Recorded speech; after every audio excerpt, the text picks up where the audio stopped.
Welcome to the Lead Every Day show. Our mission is to see a world well led. And our strategy to get there? To empower leaders like you to lead every day. So let's get to work. Welcome to a brand new week here on the Lead Every Day show. I'm Randy Gravitt. And I'm Mark Miller. We're glad you're with us today. We're talking a new language today. We're gonna make a little shift. We've been the last few episodes been talking about improving team performance. It was the second layer of our leadership operating system. We believe that we need a system. When we think about leadership, it's really great to do that. And it starts really with you being the best leader you can. And we had several episodes before last week that we talked about that. So if you've missed any of those, I encourage you to go back and check those out. But today we're talking organizational stuff, and I'm excited to shift the conversation into how do we strengthen our organizations. So many of us that listen are part of an organization. And as I look around the landscape, it seems to me like a lot of organizations are struggling. So I think this is an important conversation. Yeah, I would agree. There are very few high-performance organizations in the world, but that is an opportunity that every leader is presented with. How great do you want to be? Yeah, I think that is the question. I love that. But when we think about it, let's do this. Why don't we define a high-performance organization? When I look at organizations, so many times people are just doing what they want to. They have their own little silos. They're pulling against each other. Like, is there a way to think about a high-performance organization? What do we mean when we say that? It just feels like a loaded term. Yeah, well, a few years back, we were trying to figure out what do the elite organizations in the world all have in common. And again, if you were going to make a list of the really great organizations, my guess is it wouldn't be that long a list. So we wanted to figure it out so that we could help our organization join the ranks of those elite organizations. And by extension, we could help you. And one of the problems we were confronted with right out of the chute is, how do you define it? And that's a non-trivial question, it's really hard. Yeah. Because if you're a sports team, you define it different than if you're a hospital or a government or a chicken restaurant or a fire department. Yeah. Is the definitions revolve around what you're trying to accomplish. But we knew that we couldn't just pass on it. It's a real question. So we came up with a metaphor, and we described this like a tug of war. And we believe that many leaders are in a tug of war against their own people, which makes no sense. Well, it makes no sense. Makes no sense. It's crazy. But what happens is the leader's on one side and the team is on the other side. And in a Chick-fil-A context, we're saying when a guest says thank you, we need to say my pleasure, but the team is more inclined to say whatever. And we've got to challenge that. We've got to change that. Or we're trying to get people to wear their name badge, and they're going, I can't find my name badge. I can't even find it. I might not even come to work today. The leader's pulling against their team. Well, that's not a high-performance organization, clearly. And what many leaders do is they'll recruit 4 to 6 people to put on their side of the rope. They now got a leadership team, but they're still, fundamentally, they're still in a tug of war. And now you're trying to say, you need to use the holding system, and the team will be saying it's too complicated, and you need to do table touch-ins. It's like, well, I don't want to talk to the customers. And whatever the organization is trying to accomplish, the team is not on board. Again, call that what you will. It's not a high-performance organization. So we wanted to study the organizations that had been able to get everyone onto the same side of the rope. That's what a high-performance organization is. Now, you're still in a tug of war, but now you're pulling against your competition and you're pulling towards your goals. Yeah. How do you move all of those people? That's what a high-performance organization is. How cool would it be if you get everybody on the same side of the rope? There actually are some things that we can do. I think back to when I was a kid, I learned to play checkers from my grandfather. It was a pretty simple game. If you think about checkers, most people understand. Red and black pieces, they all do the same thing, not a lot of thought. You fly by the seat of your pants kind of game, kind of right? Frenetic pace. Frenetic pace. You know, it's great for sitting on the back when I was a kid. We'd go to the little country store and play. You know, you're having a RC Cola and a moon pie back for us. And I remember the very first game, my grandpa, all mine disappear. He gets a few of them kinged up, you know. And I'm over in the little 2 corner trying to survive. He flushes me out and I lose. And And yet a few years later, I learned there's actually a more complex game, a different game. Back then, if you remember, we could flip the checkerboard over, and they're black and white squares, same board. I thought, same number of squares. We're from Atlanta. I thought it was like the Bulldogs and Falcons. That was a Georgia checkerboard. I had no idea that was a chess set on the other side. I'm like, what is going on with this? And those pieces are different.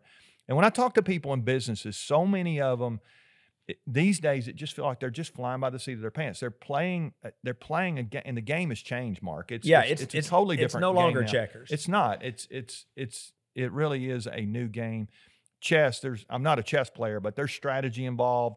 Each piece is unique. When you think about your employees on your payroll, everybody's got different gifts and different skills and talent, and all kind of things they can do. And so when we think about this metaphor, it's a good way to set this up. When we talk to the best organizations in the world, we had a chance to interview some of them. They really are playing a different game. They're doing some different things. It's not complex. I mean, it's nothing crazy, but there's some moves we found that they have in place. And you actually wrote a book called Chess, Not Checkers. And we've created all kind of content around that to help leaders grow. Yeah. What are some of those moves? Let me say this, because we're going to spend the rest of the week going through those 4 primary moves. But let me say this. There are far too many leaders that don't realize the game has changed. Now you're thinking, well, how do they not know? Well, when a leader's focused and you're in the heat of battle, you kind of become colorblind.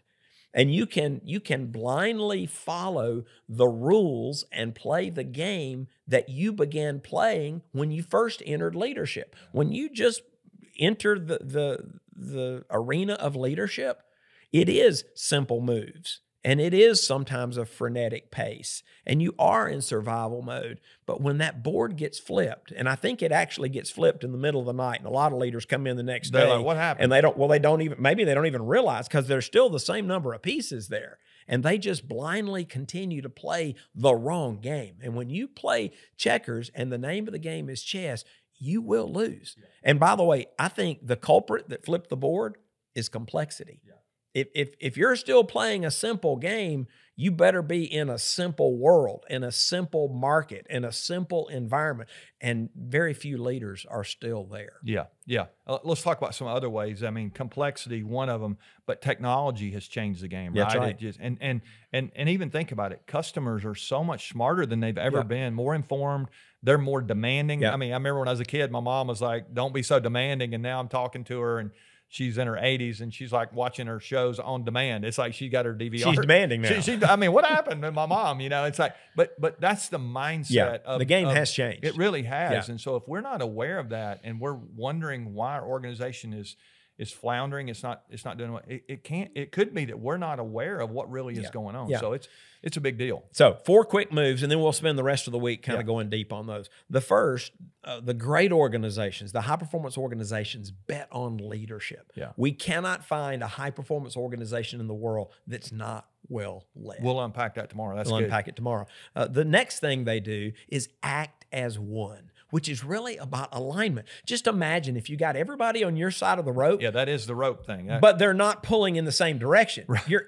You waste all of that energy. You waste all of that talent, and it's just a waste. Yeah. So you got to get them on your side of the rope, but you need them aligned. Pulling together. Yeah, that's good. So the third thing that high-performance organizations do is they win the heart. And this is about engagement.